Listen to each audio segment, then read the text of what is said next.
सालों बाद हुआ बहुत बड़ा खुलासा। नमस्कार, आप देख रहे हैं जगदूत राष्ट्रीय हिंदी समाचार पत्र का चैनल जगदूत न्यूज। प्लान पता चल गया।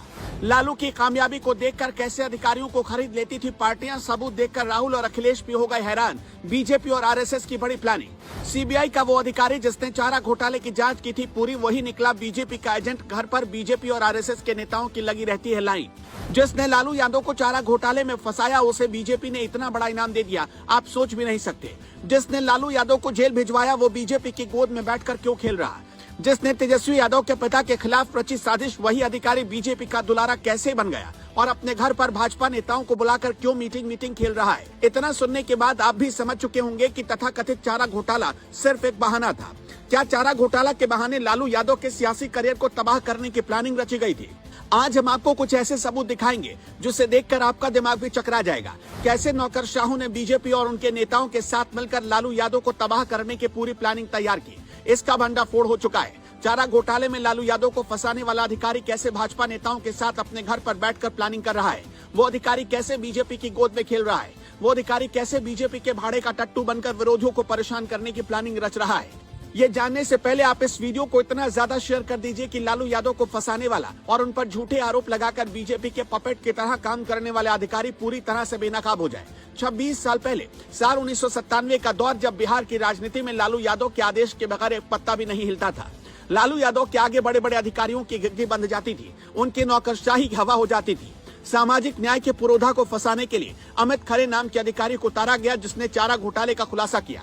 लेकिन बाद में यह पूरा मामला सीबीआई के पास जांच के लिए चला गया और इसके जांच अधिकारी बनाए गए यूएन विश्वास, उपेंद्र नाथ विश्वास। सीबीआई के इस अधिकारी के भीतर कैसे राजनीतिक महत्वाकांक्षा बढ़ती चली गई और राजनीतिक महत्वाकांक्षा में ही इसने पूरे मामले की जांच की, अब ये भी देख लीजिए। सबसे पहले यूएन विश्वास ने ममता बनर्जी से हाथ मिलाया और ममता सरकार में मंत्री बन गए। लेकिन आजकल उपेंद्र नाथ विश्वास के घर पर बीजेपी और आरएसएस नेताओं की बैठक हो रही है। ममता बनर्जी और लालू प्रसाद यादव के गठबंधन इंडिया गठबंधन को हराने की प्लानिंग रची जा रही है। अब हम आपसे एक सवाल पूछना चाहते हैं, आप हमें उसका जवाब जरूर दीजिएगा। क्या आपको लगता है कि सीबीआई जैसे बड़े संस्थान में बैठा हुआ एक अधिकारी अगर किसी पार्टी विशेष के लिए काम करने लगे तो वो किसी मामले की निष्पक्ष जांच कर पाएगा? बेशक आपका जवाब होगा नहीं। जब किसी अधिकारी पर पॉलिटिकल इन्फ्लुएंस इतना ज्यादा हावी हो जाए तो जाहिर तौर पर वो अधिकारी ईमानदारी से काम नहीं कर पाएगा, बल्कि वो पार्टी विशेष के एजेंट के तौर पर काम करेगा। और यहाँ भी लालू यादव के मामले में यही लागू हुआ। अब हम आपको 3 बिंदुओं में समझाते हैं कि कैसे लालू यादव को फंसाने के लिए सियासी चक्रव्यूह रचा गया, जिसके सबसे बड़े किरदार उपेंद्र नाथ विश्वास यानी कि एक सीबीआई के पूर्व अधिकारी बने। पहली वजह, उपेंद्र नाथ विश्वास अब तक 3 पार्टियों में रह चुके हैं। इससे ये पता चलता है कि नौकरी में रहते हुए ही वो राजनीति में दिलचस्पी लेने लगे थे और नौकरी छोड़ते ही वो पॉलिटिक्स में उतर आए। ऐसे में उनके नेतृत्व में लालू यादव के खिलाफ पॉलिटिकल वेंडेटा के तहत जांच की गई।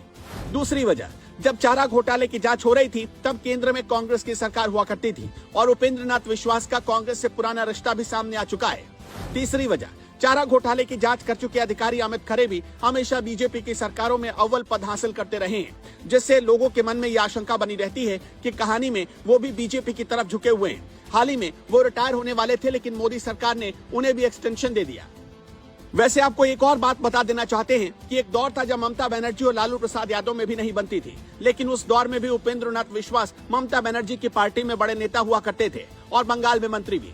सूत्रों का दावा है कि कोलकाता में बीजेपी और आरएसएस की बहुत बड़ी बैठक हो रही है, जिसके कोऑर्डिनेशन की जिम्मेदारी सीबीआई के पूर्व अधिकारी और ममता बनर्जी सरकार में मंत्री रह चुके उपेंद्र नाथ विश्वास के हवाले किया गया। दावा तो ये भी किया जा रहा है कि ये बैठक उपेंद्र नाथ विश्वास के घर पर ही होगी। तो अब आप ही बताइए, क्या आपको भी लालू प्रसाद यादव के खिलाफ चारा घोटाले की कार्रवाई बदले की कार्रवाई लगती है? और क्या जानबूझकर उन्हें जेल में रखकर बीमार बनाने की साजिश की गई? हमें कमेंट सेक्शन में अपना जवाब जरूर बताइएगा।